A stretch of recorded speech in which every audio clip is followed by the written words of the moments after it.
제일 먼저 2번 문제를 한번 보시면요. 먼저 옳은 것을 찾아주시면요. 면실류가 옳죠. 무스카린 같은 경우는요. 감자 아니죠. 독버섯입니다. 3번에 있는 아미그달린 같은 경우는 수수 아니죠. 청매가 발은 짝짓기가 되어 있고요. 4번에 있는 에르고톡신 같은 경우도 동미나리 아니고 동맥이 답이 되겠죠. 그리고 감자 같은 경우는요. 여러분들이 부패 성분으로는 두 가지가 주로 나오는데요. 하나는 솔라닌이고요. 그리고 하나는 셉신이라고 하는 성분이었죠. 그리고 솔라닌 같은 경우는 감자는 감자인데 쌍난 감자가 그 답이 되고요. 그리고 셉신 같은 경우는 부패 감자로 여러분들이 짝짓기를 해주셔야 되는 부분입니다. 다음으로 4번으로 가서요. 표준 한천 배지 조성에 포함되지 않는 것을 묻고 있습니다. 표준 한천 배지는요. 일반 세균을 검사하기 위한 배지죠. 그런데 4번에 있는 락토스가 포함되지 않는 것인데요. 락토스 다르게 이야기하면 유당입니다. 이 유당 같은 경우는요. 대장균이나 아니면 대장균군에서 주로 쓰는 방법이라고 보시면 됩니다.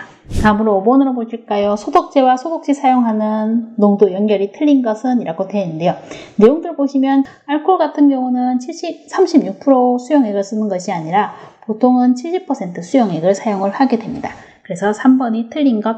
다음 문제 가볼까요? 10번 문제입니다. 식품을 격리해서 인체에 들어왔을 때 방광기는 길고 그리고 칼슘과 유사해서 뼈에 축적되고 그래서 백혈병을 유발할 수 있는 방사성 핵종을 묻고 있습니다.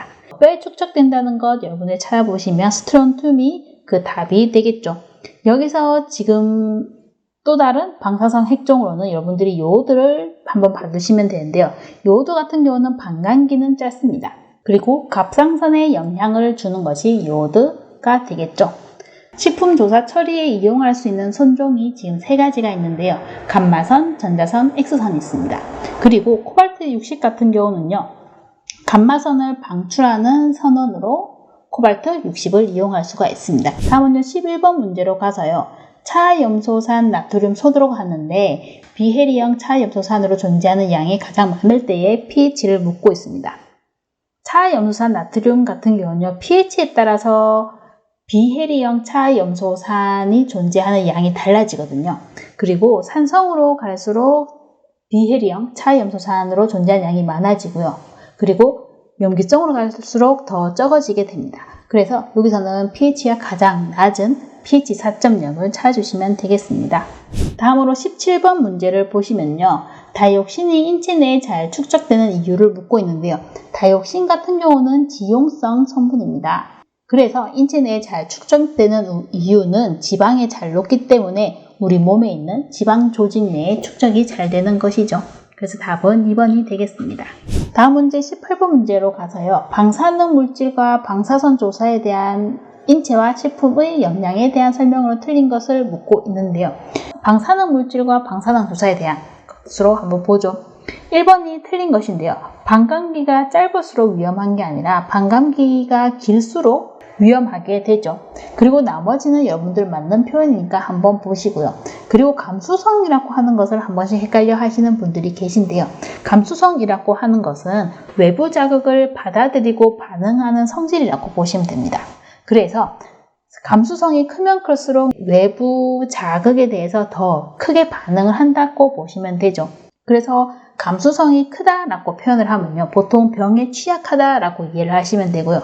다르게 얘기를 하면 면역성이랑도 많이 비교를 하는데 면역성이 크다라고 하는 것은 병에 잘 걸리지 않는 상태라고 보시면 되죠. 그래서 감수성이랑 면역성이랑은 좀 다른 개념인 것 한번 잡고 가면 좋을 것 같습니다. 다음으로 19번을 보실까요? 보존료 사용 목적에 대한 설명으로 틀린 것을 묻고 있고요. 보존료라고 하는 것은요. 살균을 하기 위한 것이 아니죠. 단순히 정균이 목적이 됩니다. 그러니까 내가 미생물을 다 죽여버리겠다 이런 것이 아니고 단지 성장하는 것을 멈추도록 하겠다라고 하는 정균작용이 그 목적이 되겠죠. 그래서 문제를 보시면 틀린 것은요. 3번이죠. 효소작용을 증진시키는 거 아니죠. 미생물도 어느 정도 줄이게 되면 미생물로 인한 효소작용도 줄어들게 됩니다. 그래서 3번이 틀린 것, 나머지는 여러분들 보존료 사용 목적에 들어가는 것이니까요. 한번 읽어보고 넘어가도록 하겠습니다. 다음 문제 2번으로 가서요. 임산부한테 감염이 되면 유산이나 조산 일으키는 것, 이거는 짝짓기로 여러분들이 톡소플라스마라고 하는 것을 짝짓기로 기억을 해주시면 되겠죠. 기생충에 관련된 것입니다. 갈고리 촌충을 다르게 이야기를 하면 유구조충이라고도 하고요. 그리고 돼지고기 촌충이라고도 하는 것이고요. 그리고 갈고리 촌충은 돼지고기로 여러분들이 짝을 지어주시면 됩니다. 그리고 민촌충이라고 하는 것은요, 다르게 이야기를 하면 무구조충이라고도 하는 것입니다. 또 다르게 이야기를 하면 쇠고기 촌충이라고도 하는 것이고요. 그리고 원인, 식품을 짝지어 주자면 소고기가 답이 되겠죠. 그리고 손모충 같은 경우는 원인 식품이 돼지고기가 되고요. 그리고 톡소플라 같은 경우는 돼지고기도 그 원인이 되고요. 그리고 또 하나는 고양이의 분변도 원인이 됩니다. 다음 문제 9번으로 가볼까요? 독버섯의 유해 유독 성분이 아닌 것을 묻고 있습니다. 독버섯의 유독 성분으로요, 무스카리딘은 많이 기억을 하고 계시는데 그 외의 독소 성분도 기억을 하면 좋을 문제입니다. 그래서 무스카리딘 외에 콜린, 유린 이런 것들도 전부 다 독버섯에 속하게 되고요.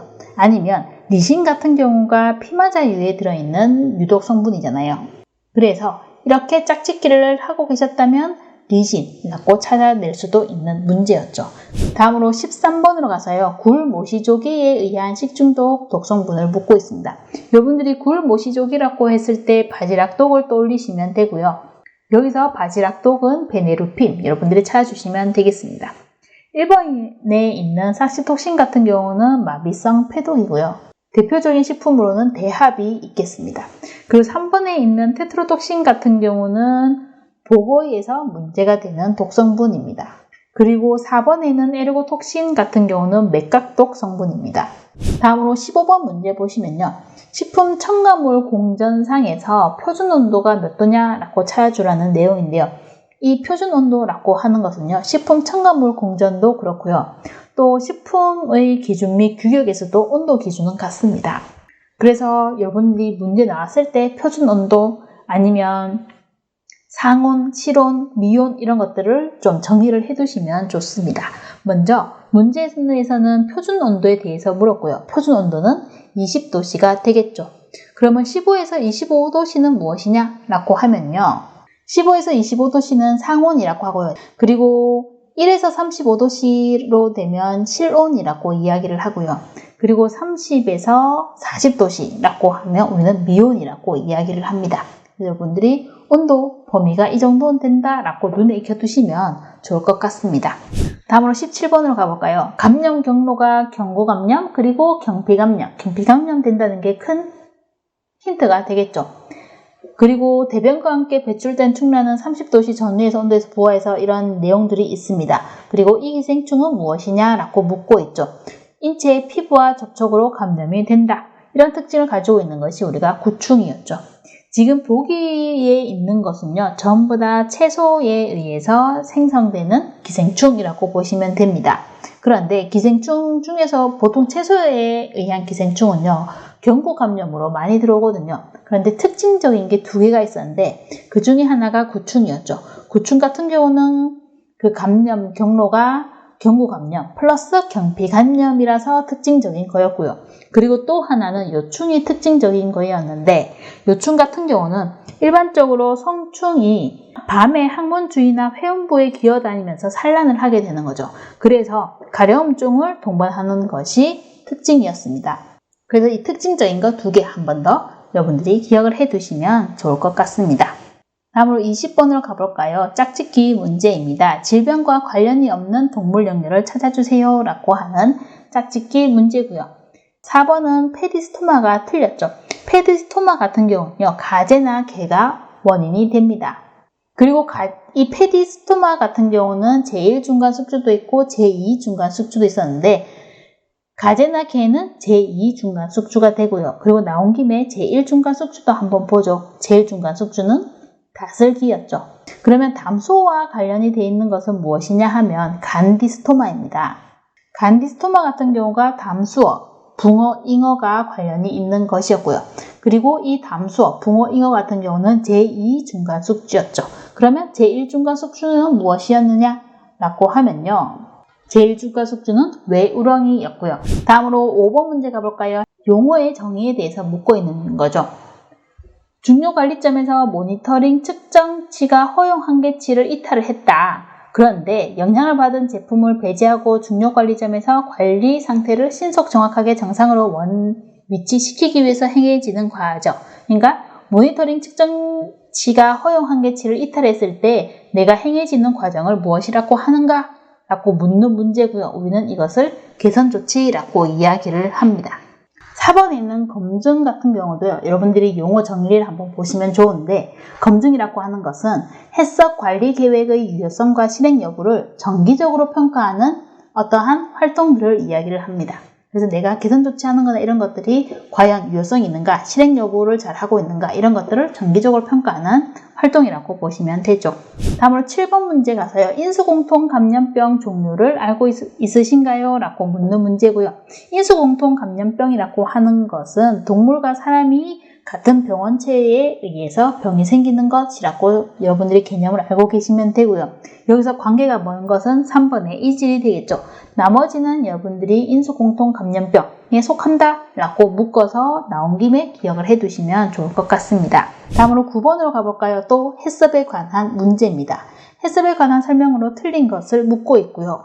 지금 1번에 나와 있는 것 예전에는 이렇게 불렀습니다. 위해 요소 중점 관리 기준. 지금 문제가 2015년 문제잖아요. 그래서 이때는 이렇게 불렀는데요. 지금은 명칭이 바뀌었죠. 뭐라고 바뀌었냐면 식품안전관리 인증기준으로 바뀌었습니다. 그래서 여러분들은 지금은 이 이름으로 기억을 해 두셔야 됩니다. 그 외의 것은 맞죠? 12단계와 7원칙으로 되어 있는데 여러분들이 7원칙은 수시로 보고 눈에 익혀두시는 것이 좋습니다. 7원칙을 보면요. 먼저 위의 요소를 분석하죠. 위의 요소 짧게 이야기하면 HA라고 표현합니다. 그리고 중요관리점, 다르게 얘기하면 CCP라고 영어로 짧게도 쓰죠. 그리고 그 CCP 한계 기준을 설정하고요. 그리고 네 번째로 CCP를 모니터링하기 위한 체계를 확립을 하고요. 그리고 다섯 번째로 개선 조치 방법을 수립을 하고요.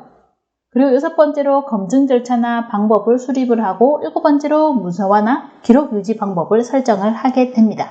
그래서 7원칙은 여러분들이 나올 때마다 이렇게 한 번씩 생각을 해주시면 좋을 것 같습니다. 그리고 4번에 위해 분석과 중요관리점으로 되어 있다? 맞죠? 그리고 3번이 틀렸죠? 해썹의 주목적은 최종 제품을 검사해서 안전성을 확보하는 것이 아니고요. 해썹 같은 경우는요. 식품 원재료부터 해가지고 제조, 가공, 보존, 유통, 조리 단계 전부 다 거쳐서 최종 소비자가 섭취하기 전까지 각 단계에서 발생한 우려가 있는 위해 요소를 전부 다 확인을 하는 방법입니다. 그 위해 요소를 분석하고 중점적으로 관리하기 위한 CCP를 결정을 하고 안전성을 확보하기 위한 것이죠. 그래서 최종 제품을 검사하는 것과는 조금 거리가 멀게 됩니다. 그래서 3번이 틀린 것이 되겠죠. 다음으로 14번으로 가서요. 역시 짝짓기 문제인데요. 기생충과 일반적인 숙주 연결이 잘못된 것을 묻고 있고요. 지금 틀린 것은 4번이죠. 아니사키스 같은 경우는요. 가물치라기보다는 고래고기나 아니면 오징어나 이런 해산 어류가 되겠습니다. 그러면 가물치랑 관련 있는 것은 무엇이 있었냐면 유국악구충이라고 하는 것이 있었죠. 유국악구충 같은 경우는요. 제1중간 숙주와 제2중간 숙주를 같이 기억을 해 두시면 좋은데 제1중간 숙주가 물벼룩이었고요. 그리고 제2중간 숙주가 가물치가 있었습니다. 보기는 전부 다 제2중간 숙주가 주로 나온 건데요. 제1중간 숙주 한번 보고 가죠. 페디스토마 제1중간 숙주는요. 다슬기가 되고요. 그리고 간디스토마 같은 경우는 제1중간 숙주가 외우렁이가 되고요. 그리고 요코가와 흡충 같은 경우는 제1중간 숙주가 다슬기가 되겠죠. 다음으로 17번으로 가볼까요? 부패한 감자에서 생성되어서 중독을 일으키는 성분을 묻고 있고요. 감자 독 성분으로는 여러분들이 크게 두 가지를 기억을 하고 계시는데 그중 하나가 솔라닌, 그리고 하나가 셉신이었죠. 그런데 쌍난 감자가 솔라닌이고요. 지금 문제는 부패한 감자를 물었고요. 부패한 감자는 셉신이 되겠습니다. 다음으로 18번으로 가볼까요? 경구감염병 특징과 거리가 먼 것을 묻고 있습니다. 시험에서는요. 경구감염병이랑 식중독이랑 서로 비교해서 잘 이해를 하고 있는가? 라고 묻는 문제들이 이렇게 한 번씩 나오는데요. 틀린 것은 3번입니다. 2차 감염이 거의 발생하지 않는 것은요, 식중독이 되고요. 경구감염병 같은 경우는 2차 감염이 발생이 빈번하죠. 2차 감염 발생이 빈번한 것이 경구감염병입니다. 2차 감염병이라고 하는 것은 내가 병에 걸렸을 때 나로 인해서 옆 사람도 병에 걸리는 것이 2차 감염이라고 보시면 되죠.